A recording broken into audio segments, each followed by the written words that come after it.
Pemirsa Intens Investigasi mengejutkan Uya Kuya dan istri. Astrid kembali menolong pekerja migran dan PMI yang terlantar di Malaysia dan bernasib tragis bernama Ayu. Seorang pekerja migran asal Indonesia bernama Ayu itu hampir kehilangan nyawanya setelah mengalami sebuah kejadian yang membuat kondisi kesehatannya kini yang sangat memprihatinkan di Malaysia. Mendengar berita tersebut, Uya Kuya dan Astrid langsung bergerak cepat dan terbang ke Kuala Lumpur untuk memberikan bantuan langsung kepada korban.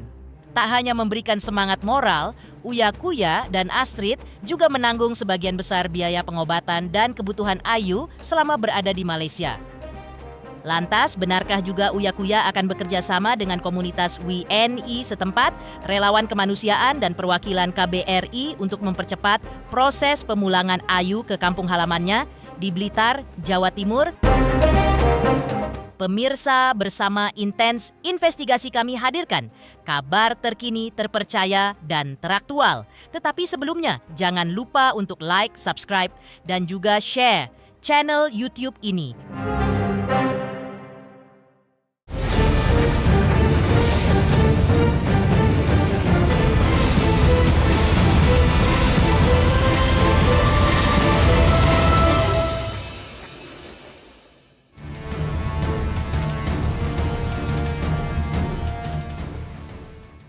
Kabar mengharukan datang dari Malaysia. Seorang pekerja migran dan PMI asal Indonesia bernama Ayu yang bekerja di sana dilaporkan dalam kondisi sangat memprihatinkan dan nyaris kehilangan nyawanya akibat sebuah kejadian yang sangat mengenaskan. Kabar ini pun menjadi perhatian publik setelah sampai ke telinga pasangan publik figur Uya Kuya dan sang istri Astrid. Begitu mendengar kabar tersebut, Uya Kuya bersama istrinya tanpa berpikir panjang langsung terbang ke Kuala Lumpur untuk menemui Ayu secara langsung. Ya, pasangan ini memang dikenal aktif dalam berbagai kegiatan kemanusiaan, khususnya dalam membantu sesama WNI yang mengalami kesulitan di luar negeri. Dengan tulus dan sepenuh hati, inilah yang Uya Kuya dan istrinya lakukan untuk menolong Ayu. Dan seperti inilah kondisi Ayu yang masih menjalani perawatan intensif. Dan setelah sembuh dan semua urusan administrasi kelar, barulah bisa dipulangkan ke kampung halamannya yang berada di Blitar, Jawa Timur. Ini dicongkel pakai gunting. Yang sini saya sudah tak tahu lagi. Sudah karena sudah sini punggung ditusuk, sini ditusuk, sini ditusuk. Semua ini digunting. Ini digunting, telinga digunting. Itu perempuan itu yang ngelakuin? Iya. Bukan orang kita kan? Orang Indonesia. Orang Indonesia. Jadi kita nih jam 1:30 malam, jam 1:30 malam, pagi udah ya. Ini kita di Kuala Lumpur sama Ferdian dan juga Abri. Di sini kita dapat kabar bahwa ada warga negara Indonesia, PMI yang mendapatkan kekerasan. Jadi serem ya.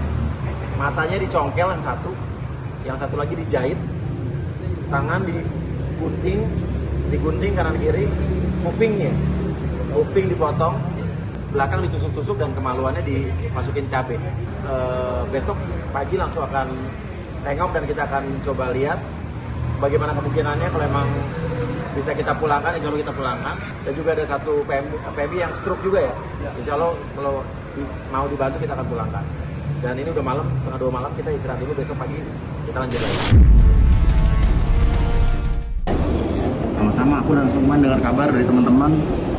Aku tadi pagi nyampe jam 1:30 pagi dari Indonesia. Mbak Ayu maunya gimana? Aku bantu apa? Bantu apa ini? Modal penetrasi kan mahal. Iya, terus mau pulang apa gimana? Ya nanti selepas ini sudah oke, ya mau balik. Iya. Nanti tunggu ini sedikit itu, lepas itu saya mau ke mahkamah dulu. Lepas sudah semua sudah baru uruskan SPP balik ini. Yang kanan tuh berarti dicongkel. Ini dicongkel pakai gunting. Yang sini saya sudah tak tahu lagi karena saya sudah Nggak sadar? Saya sadar, tapi sudah karena sudah sini punggung ditusuk, sini ditusuk, sini ditusuk semua. Jadi Tangan juga digunting ya katanya? yang ini digunting. Digunting. Ini digunting, telinga digunting. Telinga digunting, tapi pelakunya lihat? Pelakunya lihat? Tahu ya? Tahu. Perempuan lagi? Perempuan. Aku nanti koordinasi juga sama pemerintah daerah Blitar, sama Jawa Timur, Ya. sama teman DPR yang di Jawa Timur. supaya bisa nanti kalau pas pulang gimana Bayu diurusin juga.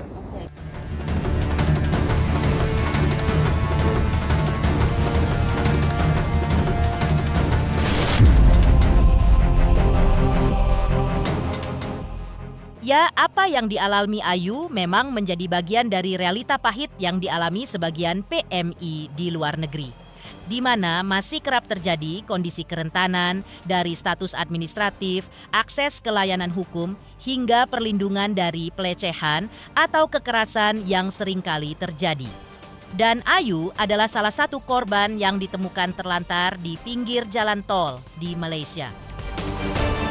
Uya Kuya dan Astrid pun ingin mengetahui bagaimana kronologis kejadian yang menimpa Ayu dan dari warga diketahui bagaimana kejadiannya. Dan seperti inilah kronologis peristiwa yang menimpa Ayu hingga ia ditemukan di pinggir jalan tol. Aku tanya itu kan katanya gini, dia duduk di belakang, ada 3 orang perempuan yang di situ. Jadi pas di tempat duduk mobil belakang itu dia di bawah. Jadi kepalanya bersender gini, 2 dipegang gini, jadi dia dijambak terus dicucuk Matanya. dicucuk sama congkel, habis itu diginiin apa namanya bahasanya dibuka, habis itu digores, sini dihancurin, terus tangannya digunting, digunting, kupingnya digunting semua, mau dihancurin biar dia nggak bisa dengar. Kejam banget sih. Itu Psikopat ya, psikopat. serbuk cili itu Tapi mau diusapin ke muka. punya katanya mata dijahit. Apa mata dijahit? Bola mata. Bola mata dijahit.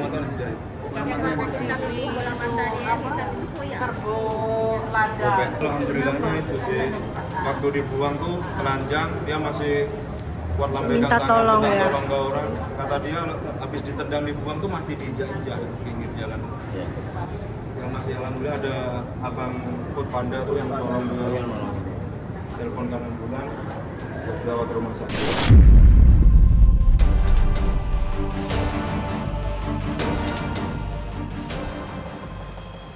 Tak hanya Ayu, Uya Kuya dan Astrid juga kompak tetap membantu TKI lainnya yang sedang membutuhkan. Seperti sebelumnya, mereka pernah membantu kepulangan jenazah TKI asal Jember, Jawa Timur yang bekerja di Hong Kong.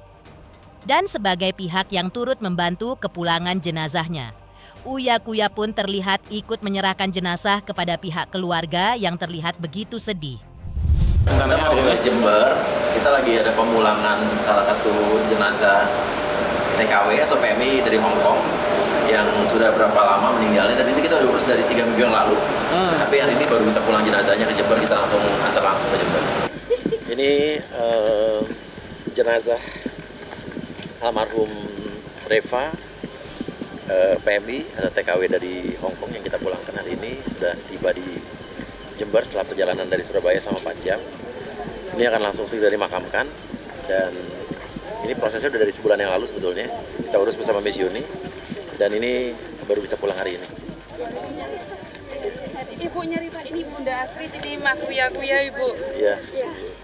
Ibunya Rifa ya? Ya, pulang dari Bali? ya, dari kemarin. Banjir kemarin ya? Iya, banjir.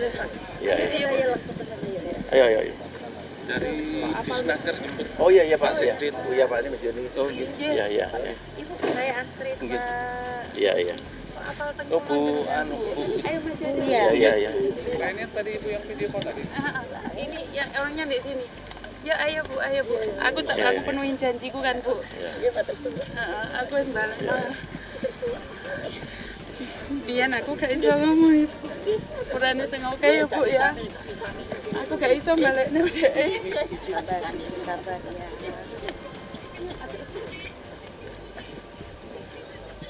Masih disolat.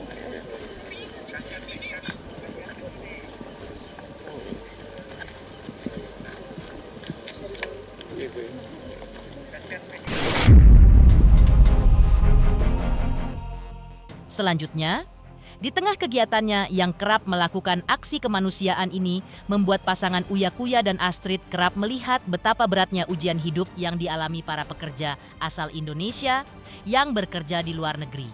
Lantas bagaimana dengan aksi penjarahan massa yang sudah terjadi di rumah mereka? Apakah penjarahan itu merupakan ujian terberat dalam hidup Uya Kuya dan Astrid?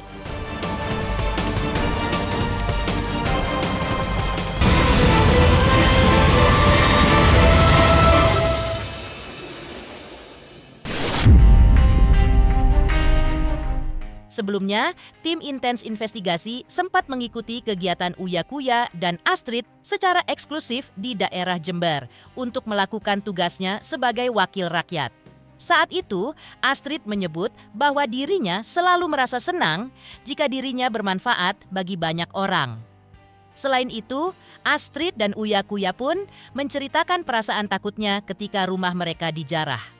Ya, rumah mereka yang berada di kawasan Duren Sawit, Jakarta Timur, dijarah massa pada Sabtu malam, 30 Agustus 2025 lalu. Mereka pertama kali keluar rumah dengan mendatangi Masjid Istiqlal. Dan seperti inilah perasaan Astrid dan Uya Kuya yang saat itu memang dituntut agar lebih banyak bersabar agar tak membuat hati mereka bertambah gundah gulana. Setelah perjalanan dari jam 12 Jakarta, Surabaya ke Jember, sekarang jam berapa nih? Sekarang jam 8. Berarti 8 jam perjalanan sampai Ambulu. Kita di rumah Miss Yuni dulu. Kita dihidangkan makanan-makanan enak nih. Baksonya enak, rawonnya enak. Dan nanti setelah ini baru kita akan mengunjungi Lilis. Ya, kita ke rumah Mbak Lilis yang pernah 2 tahun yang lalu saya pulangkan ke sini dalam keadaan koma, lumpuh dan lain sebagainya karena tabrak lari. Dan Lilis ngabarin kita udah sembuh, udah bisa bangun, udah bisa jalan, udah bisa ngomong sekitar 6 bulan yang lalu. Dan kita nih baru sempat menengok Lilis. Dan nanti malam jenazah Rifa akan tiba. Sekarang udah sampai Surabaya, perjalanan ke Jember lagi 4 jam. Nanti kita akan pemulangan jenazah Rifa dari TKW atau PMI asal Hongkong yang akan kita pulangkan. Ini kerjasama antara Miss Yuni, para donatur, dan saya juga pribadi. Jalanan hatiku ya, spiritualku. Ketika kan abis masalah itu kan saya langsung besok ke Istiqlal. Sholat di situ tuh rasanya. Oh, belum. Itu pertama kali kita berani keluar tuh. Dan ada ketakutan loh awalnya. Maksudnya kan karena heboh kayak gitu kan kita kan nanti dilihat orang gimana apa. Tapi enggak. Selesai sholat orang pada sabar ya, pasti sampai itu langsung. Oh ini berarti nggak seperti yang kita bayangkan, berarti memang udah yang di sini udah direncanakan, orang-orang malah lebih banyak sabar sholat, nggak ada yang berani ganggu apa, udah selesai baru sabar hilang. Uya Kuya dan istrinya juga menceritakan keheranan barang-barangnya yang dijarah seperti piano dan lain sebagainya. Seorang warga pun mempertanyakan hati Uya Kuya dan istri terbuat dari apa, karena di tengah musibah mereka justru malah membantu orang lain. Astrid pun mengakui bahwa ia merasa jauh lebih kuat dari sebelumnya. Sementara Uya Kuya juga mengaku bahwa peristiwa itu adalah ujian terberat dalam hidupnya. Piano segede piano loh ya. Sama ini loh, kursi pijet gimana caranya coba? berat itu. Berat, orang sampai kloset, cuci tangan. WC itu apa tuh? WC buat Kloset. Bongkarnya gimana? Jadi grand piano itu dibawa keluar? Grand piano dibawa keluar. Nggak dibalikin? Apa? Belum dibalikin? Belum. Padahal Tahu dibawa kemana? piano kalau digeser dikit udah suaranya udah nggak enak kan? Tunnya berubah. Dan berat loh. Itu grand piano loh, Mas tahu kan kebayang Iya. gimana cara bawanya? Aku lihat di TV soalnya. Itu aku sampai mikir gimana ini orang bawanya. Ya, itu kan netizen yang terprovokasi aja. Kita kalau aku jujur malah sekarang lebih kuat lagi. Pas kembali lagi ke ini aku ngerasa wah aku harus lebih awas lagi, lebih kuat lagi. Ya bisa lebih banyak bantu orang itu udah rasanya di dada tuh udah wah pokoknya abis ini kita harus lakukan hal ini lagi, bantu orang lagi. Itu malah Aku masih hati itu kan dari apa itu? alhamdulillah. Kamu gimana ya? Ini cobaan terberat yang pernah kita alami, nggak pernah kebayang. Cuman ya justru kita bersyukur alhamdulillah Tuhan ngasih cobaan ini. Mudah-mudahan ini ya cobaan yang paling berat yang Tuhan kasih kita. Ya udah kita udah lewatin ini itu intinya. Ya mudah-mudahan ada satu petunjuk lain di kemudian hari ya. Pasti ada hikmahnya lah. Kita sudah melewati ini dan kita selamat lah istilahnya. Kita nggak depresi, kita nggak apa. Kita bawanya ya itulah mungkin terbesarnya adalah kata ikhlas. Mungkin orang gampang ngomong ikhlas tuh gampang sekali, udah ikhlas. Tapi menjalaninya tuh Tapi sekarang ikhlas. Ini loh yang aku pikir. Wes. Nggak usah. Caranya? Cuman pas kucing-kucing itu, ya kita pengen balik. Piala-piala penghargaan, foto-foto pernikahan itu sekarang belum ketemu yang foto album-album. Dipakai buat apa? Nggak tahu. Tak kasih tahu. Ada yang mengembalikan mangkok. Buat apa mangkok? Hari ini ada yang bilang saya ngambil mangkok, mohon maaf. Dibalikin mangkoknya. Foto pernikahan, album ini kan buat apa sih? Nggak tahu. Sama mereka yang pakai buat apa? Ngefan mas. Ya saking fansnya. Selanjutnya, meski sakit dan berat melihat nasib rumahnya yang dijarah massa, benarkah Uya Kuya tetap bersikap lapang dada dengan memaafkan pelaku penjarahan rumahnya tersebut?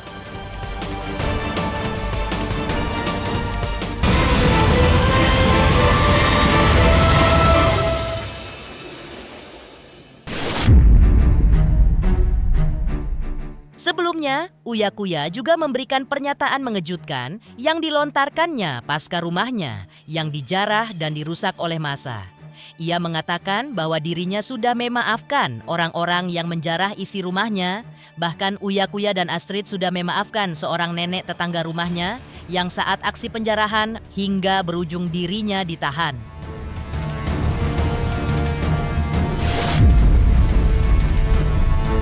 Uya Kuya bahkan menemui nenek tersebut di Polres Metro Jakarta Timur. Hingga Uya Kuya lah yang mengajukan restoratif justice agar proses hukum atas nenek ini dihentikan karena mereka tahu betul kondisi nenek yang telah ditangkap polisi tersebut.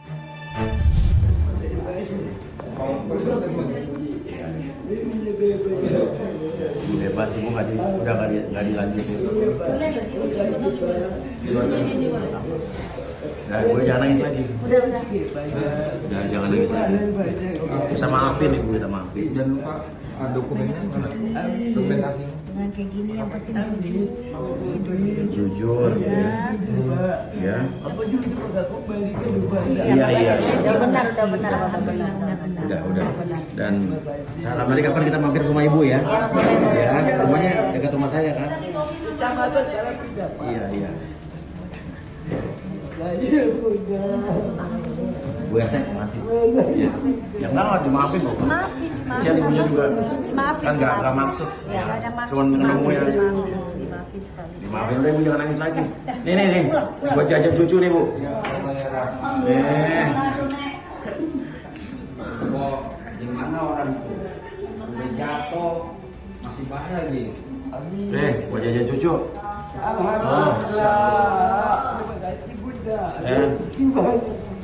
Kedatangan saya ke Polres Jakarta Timur karena tadi ada laporan dari security di kompleks saya bahwa tadi ada seseorang terduga pelaku yang diamankan di dekat rumah saya dan dibawa ke sini. Terus habis itu tadi saya ngecek ternyata ada seorang terduga pelaku, seorang ibu-ibu udah umurnya lebih tua dari saya, tadi membawa AC ya, AC yang di dalam rumah itu indoor AC. Tapi tadi saya ketemu dengar cerita dari teman-teman rekan-rekan polisi di sini juga, karena kondisinya ibu ini juga dia pekerjaannya tukang parkir, terus juga bisu, disabilitas, oke. Terus udah gitu juga suaminya juga tukang parkir dan tinggal dengan anaknya dan cucunya ya. Dan tadi saya memutuskan saya mengambil inisiatif untuk saya yang mengajukan restoratif justice. Jadi saya tanya ke pihak polisian apakah bisa ada metode restoratif justice. Dia bilang bisa, antara yang mengajukan terduga pelaku atau saya sebagai korban. Tapi saya langsung sebagai korban saya yang mengajukan dulu udah untuk ibu ini saya akan restoratif justice sehingga ini tidak dibawa ke tiap tahap berikutnya. Jadi nggak usah sampai ke pengadilan, udah selesai di sini aja. Saya bilang udah ikhlas. Tadi ibu itu juga tadi cerita dia nggak maksud apa-apa, cuma datang mau dengar ada lihat rumah saya, terus ketemu ada di depan pintu ada AC tergeletak diambil gitu. Dia sendiri malah dia bilang nggak tahu itu ini barang apa, dia juga nggak tahu yang diambil apa. Gitu. Terus terang saya ini baru pertama lagi saya keluar ketemu orang rame, kemarin saya sempat keluarnya diem-diem gitu ya. Sekarang ini baru pertama kali saya berani untuk keluar yang rame-rame ketemu orang. Dan saya nggak nyangka juga tiba-tiba banyak teman-teman wartawan. Tadi saya belum terlalu siap juga untuk diwawancara. Tapi intinya fokus saya hari ini cuman restoratif justice khusus kasus ibu ini.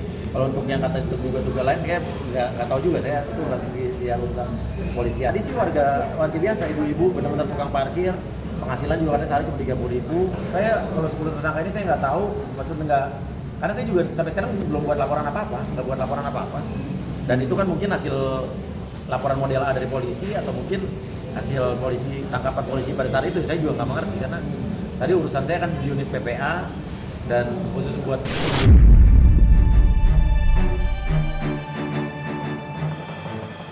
Pemirsa Intens Investigasi. Jangan lupa saksikan terus Intens Investigasi dan pastikan jangan lupa untuk like, subscribe, share dan juga komen.